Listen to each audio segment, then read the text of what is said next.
If we push very radical socialist policies in the United States might get closer to what we're seeing right now in Venezuela. Sources say at least 5 people are dead, more than 285 are injured. Venezuelan President Nicolas Maduro is still clinging to power, has cut ties with Colombia now, and is stopping the opposition leader, Juan Guaido, from bringing aid into the country. A word of warning to U.S. political leaders and Alexandria Ocasio-Cortez and Bernie Sanders as some of the movement, the shift toward socialist democratic policies here in the United States. How would you warn voters here in this country? Look, there is no further proof of my argument than Bernie Sanders' statements a few days ago when he refused to say that Nicolás Maduro was a dictator, and he refused to recognize Juan Guaido as a president of Venezuela, something that even Speaker Nancy Pelosi and other Democrats have done. This is really dangerous, and Democratic primary voters really need to push out these radical Democrats from their party, because not all Democrats are that way. And I really urge bipartisan compromise on this issue, because if we continue Venezuela with socialism, and if we push very radical socialist policies in the United States might get closer to what we're seeing right now in Venezuela.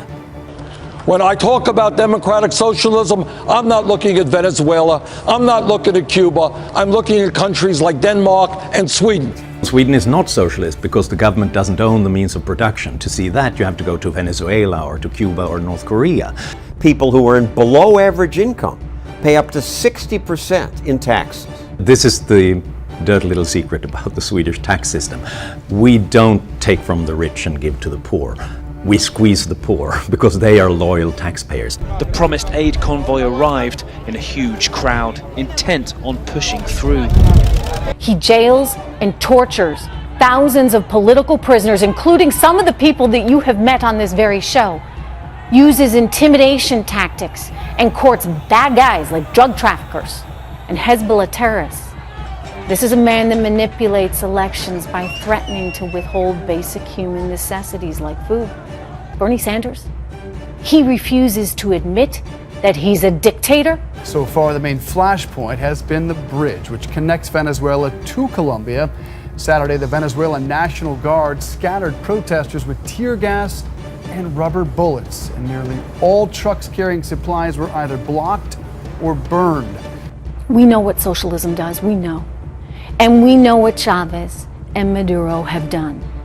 And if you're okay with all that, then, Bernie, if you're okay with that, America, all of us, have a real problem with you.